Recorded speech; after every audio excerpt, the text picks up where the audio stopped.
দীর্ঘদিনের প্রাপ্য বকেয়া টাইম স্কেল সিলেকশন গেট দিতে হবে। আমাদের দীর্ঘ 20 বছর ধরে আমরা কোনো টাইম স্কেল সিলেকশন গেট পাইনি। 2015 সালে এমন একটি পে স্কেল দাঁড় করা হয়েছিল যে পে স্কেলের কোনো টাইম স্কেল সিলেকশন গেট ছিল না। পূর্বের পে স্কেল টাইম স্কেলকে বাতিল করা, পে স্কেলে টাইম স্কেলকে সিলেকশন গেটকে বাতিল করা হয়েছে। আমাদের অত্যন্ত দুঃখের বিষয়, আমরা একই বেতনে দীর্ঘদিন ধরে চাকরি করেছি, আমাদের কোনো মান উন্নয়ন হয়নি, আমাদের জীবনযাত্রার মান উন্নয়ন হয়নি।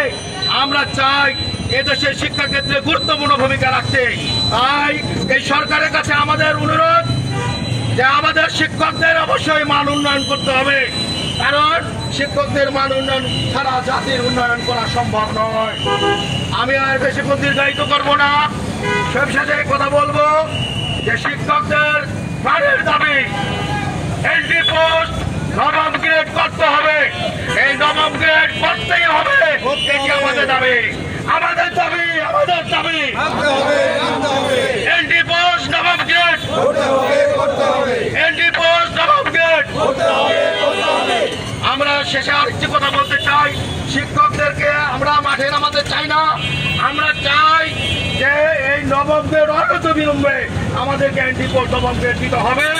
যেহেতু আমাদের দাবি মাধ্যমিকের শিক্ষকদের এন্ট্রি পোস্ট নবম গ্রেড করতে হবে এবং আমাদেরকে মাধ্যমিককে স্বতন্ত্র অধিদপ্তরের আমাদের একদম জোর দাবি আমরা জানাচ্ছি। এটাই আমাদের মূল দাবি। এটি যদি পূরণ হয় তাহলে আমাদের মাধ্যমিকের ভাগ্যের উন্নয়ন ঘটবে, নচেত কোনোভাবেই মাধ্যমিকের ভাগ্যের উন্নয়ন ঘটানোর কোনো সুযোগ নেই। কেননা মাধ্যমিকে 80% শিক্ষক হচ্ছে মাধ্যমিকের আর 20% শিক্ষক হচ্ছে কলেজের। কিন্তু দুঃখের বিষয়, পরিতাপের বিষয়, সম্পূর্ণরূপে মাধ্যমিককে পরিচালনা করছে উচ্চ মাধ্যমিকের অর্থাৎ কলেজের শিক্ষকরা। সম্পূর্ণ পোস্টগুলো ওনারা ধরে আছেন। আমরা এত দাবি জানাই, এত কিছু বলি, কিন্তু ওনারা কোনো কর্ণপাত করেন না, যে কারণে আমরা আজও পর্যন্ত বঞ্চিত আছি। এই বঞ্চিত দূরীকরণের জন্য আপনাদের মাধ্যমে আমরা জানাতে চাই বর্তমান সরকারকে, এই ইন্টারিম গভর্নমেন্ট সমস্ত ডিপার্টমেন্টকে অনেক উন্নয়ন করে যাচ্ছে। আমাদের বিশ্বাস আমাদের উন্নয়ন করবে, এই প্রত্যাশা রেখে আমি আমার সংক্ষিপ্ত বক্তব্য এখানে শেষ করছি। সরকারের জন্য স্বতন্ত্র অধিদপ্তর আছে, তাহলে মাধ্যমিকের জন্য কেন নাই? প্রাইমারির জন্য আলাদা অধিদপ্তর আছে, মাদ্রাসার জন্য আলাদা, শিক্ষা বোর্ড আলাদা অধিদপ্তর আছে। এখন সময়ের দাবি শুধু মাধ্যমিকের জন্য আলাদা অধিদপ্তর চাই, এবং এই অধিদপ্তর পরিচালনা করতে গেলে অবশ্যই সেই ধরনের যোগ্যতা সম্পন্ন মানুষের দরকার পড়বে, ট্রেন পিপল দরকার পড়বে। এই জন্য এন্ট্রি পদ 10ম গ্রেডের পরিবর্তে এন্ট্রি পদ নবম গ্রেড এবং ক্যাডার, এটা দিয়ে আমরা যদি আমাদের দাবি বাস্তবায়ন করতে পারি, আমরা আমাদেরকে শাসন করতে পারবো। আমরা আজকে থেকে 20-25 বছর পূর্বেও দেখেছি শিক্ষা বোর্ডগুলিতে, শিক্ষা বোর্ডের এখন স্কুল শাখার ইন্সপেকশন শাখার লোক হয় কলেজের লোক। কেন? আমরা তো এক সময় দেখেছি আমাদের হেডমাস্টাররা ইন্সপেক্টর অফ স্কুল হয়েছে, তিনি হয়েছে। এখন কোন শিক্ষা বোর্ডে কোনো মাধ্যমিকের লোক নাই। শিক্ষা বোর্ডগুলিতে সবচেয়ে বড় কন্ট্রিবিউশন মাধ্যমিকের, অথচ একজন মানুষ পাওয়া যাবে না। বাংলাদেশে যতগুলি শিক্ষা বোর্ড আছে, একটা শিক্ষা বোর্ডে একজন স্কুলের শিক্ষককে পাওয়া যাবে না।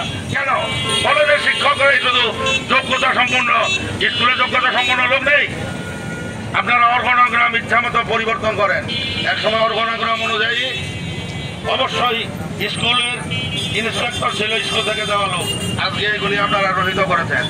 একসময় দেখা গেছে যশোর বোর্ডের চেয়ারম্যান হয়েছে স্কুলের লোক, আজকে চেয়ারম্যান তো দূরের কথা, একজন সহকারী বিদ্যালয় পরিদর্শক, একজন সহকারী পরীক্ষা নিয়ন্ত্রক, এগুলি হওয়ার মতো স্কোপ আপনারা রাখেননি। সুতরাং একেবারে একটি দাবি নিয়ে আমাদের আজকে মাঠে নামা উচিত, সেটি হলো মাধ্যমিক শিক্ষা অধিদপ্তর আলাদা করা চাই। সকলকে ধন্যবাদ, সম্মানিত সহকর্মীবৃন্দ। অথচ বিভিন্ন জাতীয় দিবসে উদ্বোধন করতে এসে শিক্ষকেরাই জাতির কারিগর, জাতির মেরুদণ্ড, নানান রকমের বিভিন্ন মুখরোচক কথা বলে আমাদেরকে থামিয়ে দিয়েছে। আমরা সেই শান্তিটুকু নিয়েই বেঁচে আছি, কিন্তু আমাদের পেটে যে ভাত নেই এটি অনেকেরই হয়তো জানা নাই। আজ 18 থেকে 20 বছর হলো বিগত ফ্যাসিবাদী সরকার আমাদের টাইম স্কেল আটকে রেখেছে। অনেকভাবে আমরা অর্থনৈতিকভাবে বঞ্চিত হয়ে আছি। আমাদের সারা দেশের সরকারি মাধ্যমিক বিদ্যালয়গুলোর প্রধান শিক্ষকের পদ 90% খালি, সহকারী প্রধান শিক্ষকের পদ সবগুলোই প্রায় খালি রয়েছে, অথচ সেগুলো পদায়ন করা হয় না। আমাদের এন্ট্রি পদ নবম গ্রেড আলাদা, মাধ্যমিক শিক্ষার জন্য আলাদা অধিদপ্তর এবং টাইম স্কেল সংক্রান্ত সকল প্রকার জটিলতা নিরসনের জন্য আমাদের আজ এই মানববন্ধন। আমরা এখানে শেষ করে আমাদের স্মারকলিপি ঠাকুরগাঁয়ের সুযোগ্য জেলা প্রশাসক মহোদয়ের কাছে আমরা স্মারকলিপি দিয়ে আমাদের এই পথসফর কাজ শেষ করব। সবাইকে অশেষ ধন্যবাদ।